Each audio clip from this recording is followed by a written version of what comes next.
Tungod lang sa simpleng kumusta ka, ningon ra ko gikay murag pamilyar ka. Wala ko kabalong amuabot ta diri, nga sa kadugayan maganahan ko ni mo gyud di ay maguban ta usay para nimo wala ra. Pero sa ako lain na gyud ang tama, na komportable ka ako pud nimo, pero wa ka kabantay na full na ko nimo.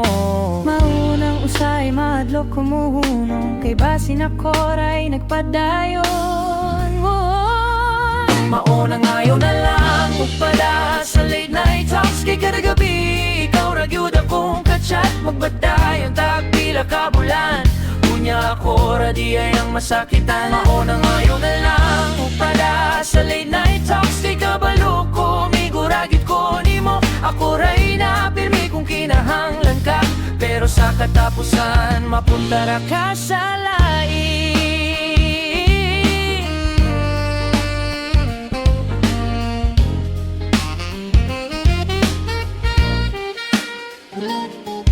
Pasaylo ako kung murag niyas ako, kay ikaw ra gyud pirmi sa hunahuna ko. Di ko mo din pero lisod daw aton, kay friends ra tama ore klaro nga tubag nimo. Nasayang ra ang mga gabi nga way tulog, naglantaw sa phone hulat sa imong reply ug dugay may panatulog na lang ko sa una. Basig mas malinawan pa ang akong gibati karon sa kasemana. Sige ra kag katawa, abi na po ako nay rason sa imong kalipay ba. Pero ngano man lain man imong gipili, ang panani Cupido sa akong amigo di ay nigo. Sa kadugay sa atong istorya, wala gyud ko kabantay nga dili di ay ako. Pero okay lang, I did my best, bisan sakit ako na lang daw aton tanan.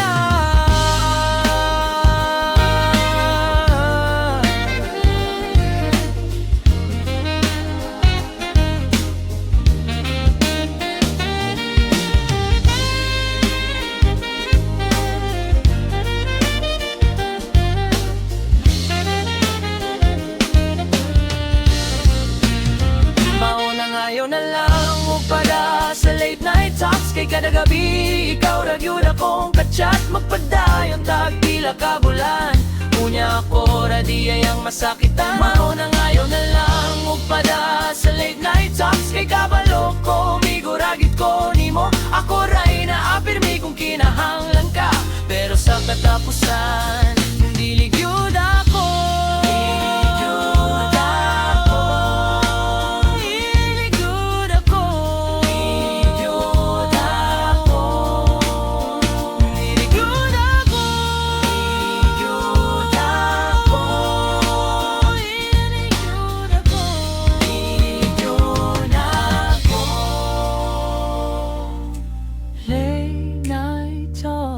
Murag dili na lang late night talks, murag dili na lang late night talks, murag dili na lang late night talks, murag dili na lang.